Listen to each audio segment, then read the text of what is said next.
А для Турсбековича у вас есть вопросы? Представитель Верховного суда. Да, пожалуйста. Да, у меня вопрос по правоприменительной практике. Ну, так как вы представитель суда, я считаю правильным задать данный вопрос именно вам. Вот такое понятие, как освобождение от уголовной ответственности и от уголовного наказания. Акт амнистии, это является актом гуманизма, да? Вот определенный пример.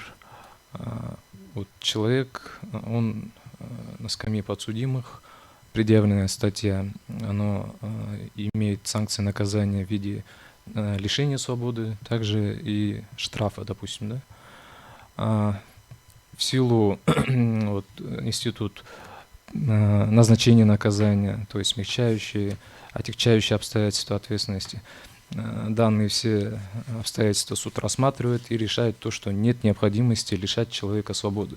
То есть можно применить наказание в виде штрафа.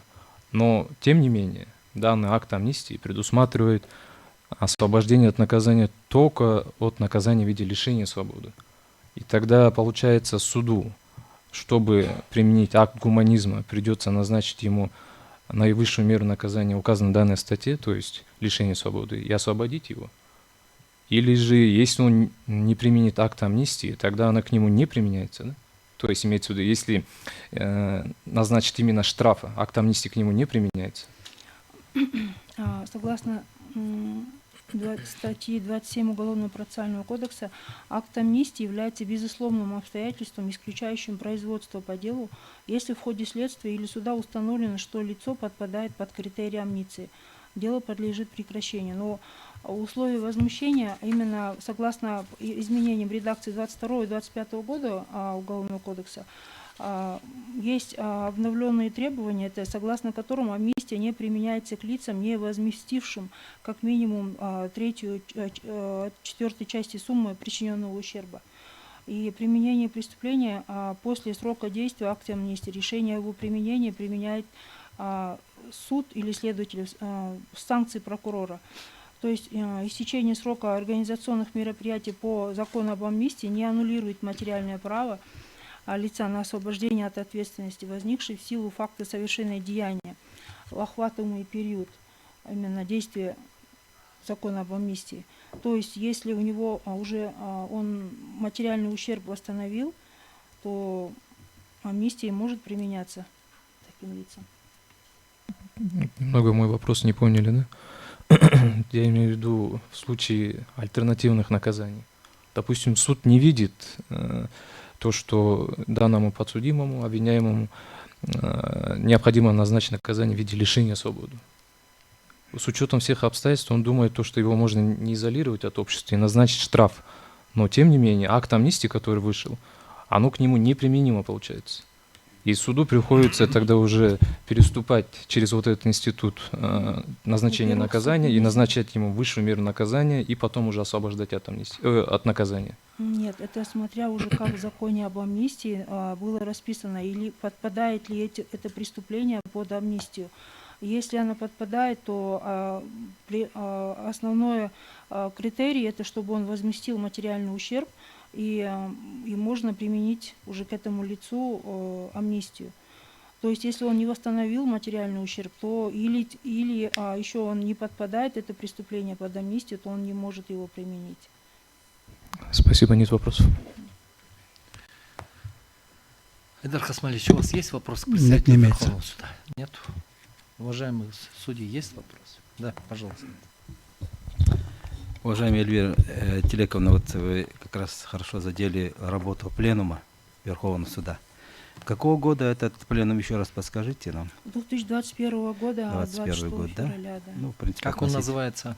О судебной практике по назначению наказания. Вот мы все слышали, что вот и в обращающей стороне, и ответчики, и все третьи лица, значит, отмечают, ну, как бы, не единообразную практику применения норм закона об амнистии. В одних случаях суды прекращают соответствующим актом, в другом случае выносят приговор, назначают наказание, и в последующем уже применяют акт амнистии. Вот нельзя ли в данном случае, да, рассмотреть этот вопрос, именно вопрос единообразного применения, значит, норм акта закона об амнистии. Вот, и этот предмет может ли стать еще раз одним, как бы, повестку дня пленума Верховного Суда, поскольку я там не совсем Хорошо. четко услышал, насколько вот это, именно вот этот вопрос регулирует. Ведь по сути, в принципе, здесь может быть единый принцип, наверное, пример, потому что речь идет о категории преступлений, как бы сказать, да, перечисленных, которые, как бы, да, определенный круг преступлений, состав преступлений, то есть единообразно, один состав, одиного уровня преступный, значит, состав преступлений, и почему здесь должен быть разный подход в правоприменении? Вот этот вопрос может быть предметом Хорошо, да, пленума может быть Верховного предмет, это Суда? как предложение. Хорошо. Спасибо. У меня к вам вопрос такой. Вообще, Верховному суду известны, существуют проблемы правоприменения в судебных, в судах различных инстанций с применением вообще актов амнистии? Акт амнистии может применяться и в судах апелляционной инстанции, а также в судах кассационной инстанции. Так что я думаю, если есть жалобы, то можно обратиться.